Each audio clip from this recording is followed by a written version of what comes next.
SSMID Music present.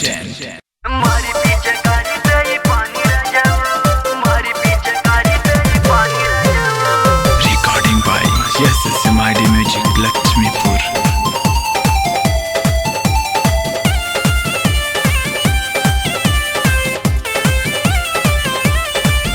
Holi खेला तनी आज लेके लाल काई रंग पीछे कारी रंग में से ही भारी रह जाऊ। होली खेला तनी आज लेके लाल काई रंग पीछे कारी रंग में से ही भारी रह जाऊ। आज बालटी में भारी देवरवा मारी पीछे कारी से ही पानी रह जाऊ। आज बालटी में भारी देवरवा मारी पीछे कारी से ही पानी रह जाऊ।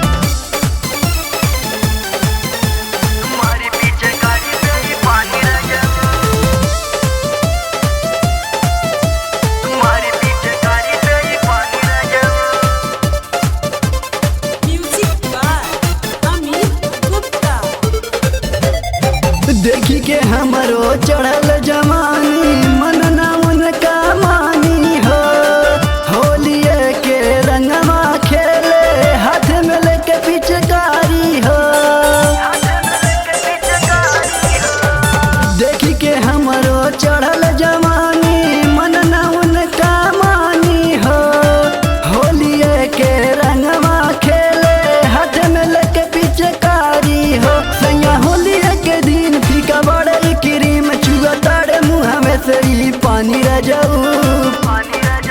आज बालटी में भरी देवरवा मारी पीछे कारी से ही पानी रह जाऊ। आज बालटी में भरी देवरवा मारी पीछे कारी से ही पानी रह जाऊ।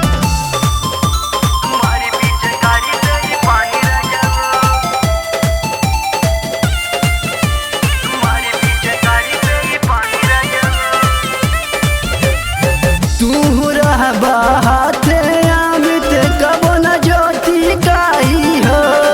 बतिया के ई सुन के रहबा होली में दूर न रही हो। तू रहबा हाथे आमित कबो न ज्योति काई हो।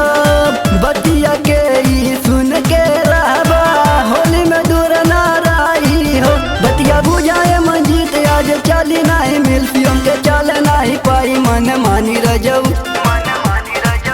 आज बालटी में भरी देवरवा मारी पीछे कारी से ही पानी रह जाऊ।